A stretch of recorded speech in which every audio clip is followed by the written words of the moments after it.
Hi friends, welcome to my new YouTube channel. ದಯವಿಟ್ಟು smiley bird ಅನ್ನೋ YouTube ಚಾನಲ್ನ subscribe ಮಾಡಿ, ಸಪೋರ್ಟ್ ಮಾಡಿ.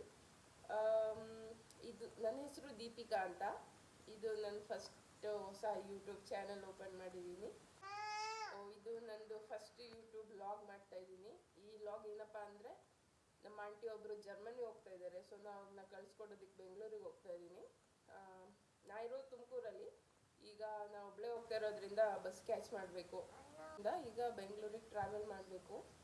ಅಲ್ಲಿ ನಮ್ಮ ಆಂಟಿ ಅವರು ಹೋಟೆಲ್ ರೂಮ್ ಮಾಡ್ಕೊಂಡಿದ್ದಾರೆ. ಸೊ ನಾನು ಅವ್ರ ರೂಮಿಗೆ ಹೋಗ್ಬಿಟ್ಟು ಅಲ್ಲಿಂದ ಅವ್ರ ಜೊತೆ ಏರ್ಪೋರ್ಟಿಗೆ ಹೋಗಿ ಕಳಿಸ್ಬೇಡೋಣ ಅಂತ ಅಂದ್ಕೊಂಡಿದ್ದೀನಿ.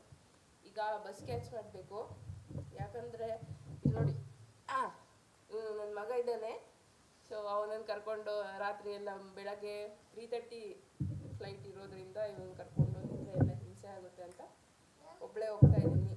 ಹಾಗಾಗಿ ಬಸ್ ಕ್ಯಾಚ್ ಮಾಡಬೇಕು. ಬಸ್ ಸಿಕ್ಕಿದೆ, ಆದರೆ ಬಸ್ಸಲ್ಲಿ ಪ್ಲೇಸ್ ಇಲ್ಲ. ಸೊ ನಿಂತ್ಕೊಂಡು ಹೋಗ್ತಾ ಇದ್ದೀನಿ. ನಾನು ಅಲ್ಲಿಂದ ಬಂದು ಇಲ್ಲಿಗೆ ಬರೋಷ್ಟೊಳಗಡೆ ಕತ್ಲೆ ಆಗಿಬಿಟ್ಟಿದೆ. ಇಲ್ಲಿ ಕಾಣಿಸ್ತಾ ಇದೆಯಲ್ಲ, ಇದೇ ಹೋಟೆಲ್ಲು. ಇದು ಹೋಟೆಲ್ ಹೆಸರು ಬಂದು ಕ್ವಾಲಿಟಿ ಇನ್ ಅಂತ. ಇದು ಏರ್ಪೋರ್ಟಿಂದ ಸ್ವಲ್ಪ ದೂರದಲ್ಲಿದೆ. ನನಗೂ ಗೊತ್ತಿರಲಿಲ್ಲ ಲೊಕೇಶನ್ನು. ನಮ್ಮ ಆಂಟಿ ಮಗಳು ಬಂದಿದ್ಲು ಮೇನ್ ರೋಡ್ವರೆಗೂ ನನ್ನ ಕ್ಯಾಬಿಂದ ಇಳಿದಾಗ ಕರ್ಕೊಂಡೋಗೋದಕ್ಕೆ. ಇವಾಗ ಒಳಗಡೆ ಹೋಗ್ತಿದ್ದೀವಿ. ಇದು ರಿಸೆಪ್ಷನಿಸ್ಟ್ ಏರಿಯಾ. ಈ ನಮ್ಮದು ರೂಮ್ ನಂಬರ್ ಬಂದು 211 ಸೆಕೆಂಡ್ ಫ್ಲೋರಲ್ಲಿದೆ. ಈಗ ಕಾಣ್ತಾ ಇದ್ದಾಳಲ್ಲ, ಇವಳೇ ನಮ್ಮ ಆಂಟಿ ಮಗಳು ಪ್ರಸ್ತುತಿ ಅಂತ.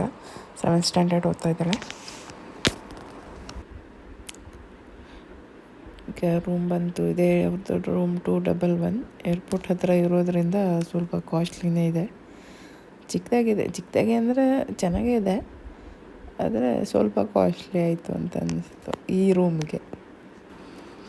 ಇವಳು ನಮ್ಮ ಆಂಟಿ ಮಗಳು ಪ್ರಸ್ತುತಿ. ಇದು ನಮ್ಮ ಅಜ್ಜಿ, ಅಂದರೆ ನಮ್ಮಮ್ಮ. ಇವರೇ ನಮ್ಮ ಆಂಟಿ ಜರ್ಮನಿ ಹೋಗ್ತಾ ಇರೋದು. ಇವರು ಅವ್ರ ಹಸ್ಬೆಂಡ್. ಊಟ ಎಲ್ಲ ಮುಗಿಸ್ಕೊಂಡು ಹೊರಟ್ವಿ. ಇವಾಗ ಏರ್ಪೋರ್ಟಿಗೆ ಕ್ಯಾಬ್ ಬುಕ್ ಮಾಡಿದ್ದೀವಿ, ಬರ್ತಾ ಇದೆ. ಸೊ ಅಲ್ಲಿಗೆ ಹೋಗ್ತಾ ಇದ್ದೀವಿ. ನಾವು ಬುಕ್ ಮಾಡಿರೋ ಕ್ಯಾಬ್ ಬಂದಿದೆ, ಇದೇ ಕ್ಯಾಬ್. ಇದು ಮಿಡ್ ನೈಟ್ ಆಗಿರೋದ್ರಿಂದ ಫುಲ್ ರೋಡೆಲ್ಲ ಪೀಸ್ ಆಗಿದೆ. ಆಲ್ಮೋಸ್ಟ್ 11:30 ಆಗಿತ್ತು ನಾವು ಹೋಗುವಾಗ ಏರ್ಪೋರ್ಟಿಗೆ. ನಮ್ಮದು ಇಂಟರ್ನ್ಯಾಷನಲ್ ಟ್ರಾವೆಲ್ ಆಗಿರೋದ್ರಿಂದ ಟರ್ಮಿನಲ್ 2 ಅಲ್ಲಿತ್ತು ಫ್ಲೈಟು. ನಮ್ಮ ಆಂಟಿ ಮಾತ್ರ ಅವ್ರ ಫ್ರೆಂಡ್ ಇಬ್ಬರು ಹೋಗ್ತಾಯಿದ್ರು. ಸೊ ನಾವು ಅವ್ರಿಗೆ ವೆಯ್ಟ್ ಮಾಡ್ತಾಯಿದ್ದೀವಿ. ಅವ್ರ ಫ್ರೆಂಡ್ ಇನ್ನೂ ಬಂದಿಲ್ಲ. ಅವ್ರ ಫ್ರೆಂಡ್ ಬರೋ ಅಷ್ಟರಲ್ಲಿ ಇಲ್ಲೆಲ್ಲ ಫೋಟೋ ಸೆಷನ್ ನಡೀತಾ ಇದೆ ಫ್ಯಾಮಿಲಿದು. ಇವರೇ ಫೋಟೋಗ್ರಾಫರ್. ಎಲ್ಲ ಮುಗೀತು. ಇವಾಗೆಲ್ಲ ಅಳ್ತಾ ಇದ್ದಾರೆ. ಫ್ಯಾಮಿಲಿ ಸೆಂಟಿಮೆಂಟ್ ಅಲ್ವಾ, ಬಿಟ್ಟಿರಬೇಕು ಅಂದರೆ ಕಷ್ಟ ಆಗುತ್ತೆ ಪಾಪ.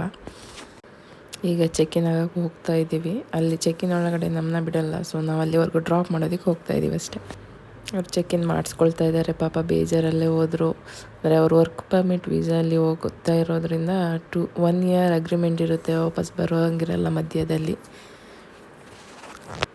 ಚೆಕ್ಕಿನ್ ಎಲ್ಲ ಆಯಿತು. ಅವ್ರು ಇವಾಗ ಒಳಗಡೆ ಹೋಗ್ತಾ ಇದ್ದಾರೆ. ಬಾಯ್ ಹೇಳಿಬಿಟ್ಟು ನಾವಿವಾಗ ವಾಪಸ್ ಹೋಗಬೇಕು. ಅಂದರೆ BMTC ಬಸ್ಸಲ್ಲೇ ಹೋಗಬೇಕು. ನಾವು ವೆಹಿಕಲ್ ಯಾವುದು ಮಾಡ್ಕೊಬಂದಿಲ್ಲ ಅಥವಾ ಕ್ಯಾಬ್ ಇದೆಯಾ ಅಂತ ಚೆಕ್ ಮಾಡಿಬಿಟ್ಟು ನೋಡ್ಬೇಕು. ಇವಾಗ ಅವ್ರನ್ನ ಬಿಟ್ಟು ಇವಾಗ ನಾವು ಬಸ್ ಪ್ಲ್ಯಾಟ್ಫಾರ್ಮಿಗೆ ಹೋಗ್ತಾ ಇದ್ದೀವಿ. ನಮ್ಮ ರೂಮ್ ಹತ್ತಿರದಲ್ಲೇ ಇರೋದ್ರಿಂದ ಕ್ಯಾಬ್ ಏನು ಬೇಡ ಅಂತ ನಾವು ಬಸ್ಸಲ್ಲೇ ಹೋದ್ವು. ಸೊ ಇದು ಇವತ್ತಿನ ವ್ಲಾಗ್ ಆಗಿತ್ತು. Thank you for watching.